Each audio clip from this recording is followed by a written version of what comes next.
Is there a written YouTube rule that I'm not allowed to film a video like this?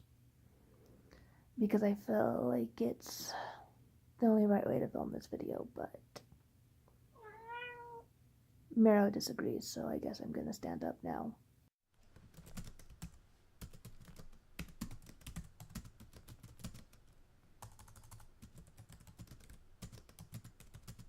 Hi guys, it's Caitlin, and today I am here to do a different kind of video than what I've done in the past. And I think that it is something that I need to finally address because the way I've been handling it up until this point has been ineffective and borderline dishonest, to be honest. And what could possibly be a better time to film about being mentally ill than when I look like fucking this? I just got back from a photo shoot. I'm feeling temporarily on top of the world, so I'm gonna take advantage of that while it lasts. So, the past 2 years, I really haven't been filming very much, and I'll go on these really long hiatuses, and then I will come back and do like 1 or 2 videos and say, okay guys, I'm back. I'm gonna stop sucking at videos. But then I make these promises and these plans, and everybody is like, oh, you're back, I'm glad. And then I just don't. And I think that the reason is because of my mental illness. I have been pretty bad, honestly, the last 2 years. It's something that I haven't really addressed in detail. I have suffered from depression for as long as I remember. I wasn't formally diagnosed until August of 2016. I'd been diagnosed before, but they thought it was just circumstantial depression at the time, and so I wasn't given any medications or anything for it. I was just told you'll feel better later. In 2011 that I was initially diagnosed, but just kind of told to wait it out. And then August or September of 2016, I was re-diagnosed and I was prescribed fluoxetine, which my understanding is that it's the generic version of Prozac. And so I have been on that, and it really helps. I know that there's a lot of people who struggle when they get on depression medication, and I did too. The first couple months I was on it, well, the first month I was on it, I just felt honestly worse. I had no energy. I felt nauseous all the time. I felt like I was like in this weird bubble. But then when it finally kicked in, I felt like I could see again.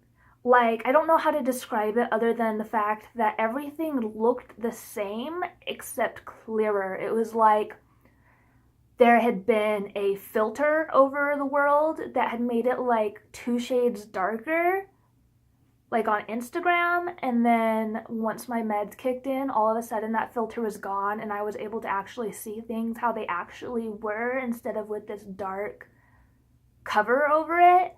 And it was really, really great, and I felt so wonderful, and it was so awesome, and I was like, okay, I can do this. I felt so good. And then Thanksgiving of 2016 came, and I was fine until that night when we were Black Friday shopping. And I honestly don't know what happened. I just remember all of a sudden I just got hit. I was sitting in Kmart, and I just get hit with this just soul-crushing sense of depression. And I told my mom and my sister, I'm like, okay, I'm gonna go out and I'm gonna sit in the car. And my sister went out with me, and she sat in the front seat and I sat in the back seat, and it was dark and we were waiting for my mom to pay and come out. I was talking to my sister like everything was fine, but the whole time I was talking to her, I was sobbing. Tears were like just falling down my face. And all I could think about was going home, getting the gun out of my closet, sticking it in my mouth, and pulling the trigger. And that was all I could think about. I could not get the thought out of my head. I was just like, I just want to be dead. I just want to stick this gun in my mouth and fucking die. I don't think I would have done it.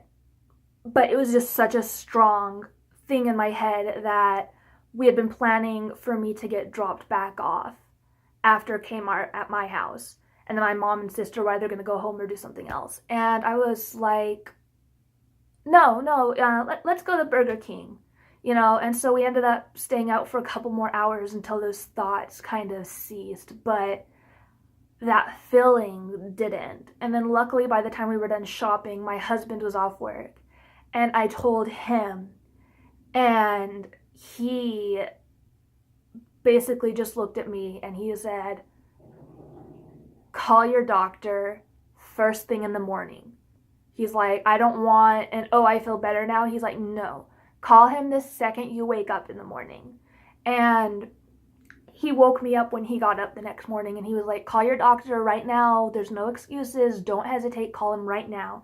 And he sat there and basically babysat me while I called the doctor, and I couldn't get a hold of him. So I left a message for the nurse and they called me back pretty much immediately, and told me, we're going to schedule an emergency appointment for you next week. So it was like 6 days away, and they're like, that's as soon as we can get you in, but until then we want you to double your dosage. So they wanted me to go from taking one 20 milligram tablet per day, or I guess it was a capsule, but they wanted me to go from 120 milligram to 220 milligrams. So I went from 20 to 40 per day, and then they got me in and they upped my dosage, and they told me, again, if anything like this happens again, like, we want you to call us during, office hours, or if it's not, we want you to go to the emergency room. Luckily for me, it seems like the 40 milligram dosage that I'm on now has been helping. I haven't had any relapses where I've thought about suicide that much, or where I've just been so dark. But even with my medications, I'm not 100%. And Miro's a little brat. Hey, Miro, come here. Yeah. Hi, baby.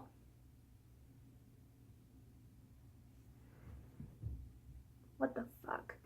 Even with my depression meds, I'm not 100%. I'm so much better than I would be otherwise, but I'm not great. I've been really struggling the last 2 years, and it's not that anything bad has happened.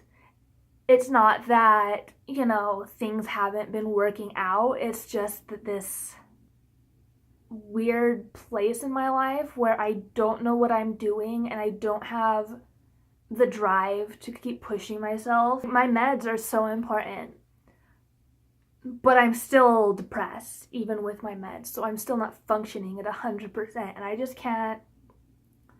just don't even know what it's like. I don't remember the last time that I was a normal functioning human, even with my meds. With my meds, I'm the closest I can ever remember being, but I'm still not whole. So I make these promises at my high points, and then I can't go through with them because I'm not always at my high points. I've been in a low point for a little bit now. They usually come around this time of year, usually between the end of October to the beginning of December. I'm usually the worst I'll be all year, and that's the case right now. But during these times, I'm just so tired. I don't have the energy. I don't have the drive. I hate everything I touch. I feel like I'm the worst I could possibly be at everything. I can't read. I can't create in a way that I enjoy. I can't watch Netflix because there's nothing on there that I want to watch. If I find a show that can keep my interest, the second it's over, I can't find anything else. I'll just rewatch it over and over and over again. But also, on top of that, this is the time of year when my anxiety gets really bad. And I haven't been formally diagnosed with anxiety. But it's one of those things where you can kind of figure for the most part that if you have a fucking panic attack because you didn't get the mail out before the mailman got here on a Monday, and you have a fucking panic attack about it, and there's no fucking reason for that, because it's not like someone's gonna like punch you in the face, or like you're going to lose your house or have your bills be overdue because you didn't get it out on time, but you're still just having this freak out, that's usually a good sign that things aren't okay as far as your anxiety levels. If you get super stressed about everything to the point of crying and just being so overwhelmed by these simple tasks that all you can do is sit there freaking out and not doing any of it, I feel like you can just kind of be like, okay, so I have fucking anxiety, and my anxiety's been pretty bad lately, on top of my depression. So when my depression is getting a little better, then my anxiety is peaking, and I'm just kind of all over the place with that. I just want to apologize to everybody who believes me when I post these videos about how I'm going to start posting more often or how I have all these plans, because the fact of the matter is, when I say it, I mean it. And half the time I even film the videos that I tell you guys I'm going to film, and then I either just can't get myself to edit them, even though they're on my phone and have been on my phone for months, or I try to edit them and I am just visibly not okay in the video. Like, my energy is either too down because my depression is so bad, or I am overcompensating to the point where I just sound like a fucking lunatic. And I'm just like, I can't post this on the internet. Like, this isn't okay. Like, and so I don't post anything. I delete it, or I keep it on my phone and I say, I'll go back and I'll look at it later and maybe I'll post it then. But at the end of the day, I don't. And I probably have 25, 30 videos on my phone that I've promised to post that I'm just not going to, but I haven't deleted them yet. I have my NaNoWriMo week 1 vlog on my phone, and it's actually, my energy is good in it, but I just can't bring myself to fucking edit it together, even though it would be so easy and it would take like 10 minutes. If I post this video, then that means I've accomplished so much more than I thought I was going to. I went out and I did some stuff today. Like, this makeup, it doesn't happen every day. It doesn't happen at all. This isn't even my fucking lipstick. But this morning I had a photo shoot, and so I figured, you know what? This is as good as it's gonna get. I can feel my fingers again because it's fucking cold outside and I almost fell in a river full of shit and garbage. So why not just film now while I'm high? Not like high, but like high, low, high. I apologize. I don't have anything to apologize for technically, but I just wanted to let you guys know that I don't mean to let you down. If I do let you down, I'm not trying to use my mental illness as an excuse. At the end of the day, like, I'm sick. I've been sick for a long time. I'll probably be sick for the rest of my life. And that's not my fault. That's not your fault. That's not anybody's fault. And I think the reason that I've been so reluctant to go into detail about this is because there is still a stigma around it. The day that I finally got my medication for my depression, I didn't tell anybody because I did not want to deal with the people telling me that maybe you should just try to be more positive. Maybe you should just like have a mantra. Maybe you just need to go on a jog. Maybe then you should just focus on being happier. Maybe you should just smile until you're convinced that you're thrilled. And that's not how it fucking works. The day that I finally told people that I was on prescription meds for my depression, you know what the first response I got was? Wow, they'll just give meds out to anybody for anything these days, won't they?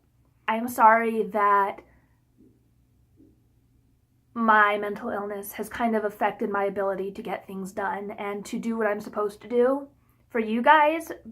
But I also want to let you know that if you're going through the same thing and you're scared to say anything about it because you're scared of how people are going to react or what they're going to say or how it's going to make you look, fuck it, dude. Like, it's not your fault. Like, being mentally ill isn't just like, oh, I didn't say my prayers this morning and I didn't draw a picture of a flower. Being mentally ill is being sick. Like, it's an actual brain condition where your brain can't regulate hormones. There are other conditions that people find valid for the same reasons. What do you think diabetes is? This is what causes hyper and hypothyroidism. It's just your body's ability to produce hormones or to process bodily chemicals properly, and it fucks up your whole life. So if someone wouldn't say it about someone suffering from cancer, they shouldn't say it to you. It's not your fault you're sick.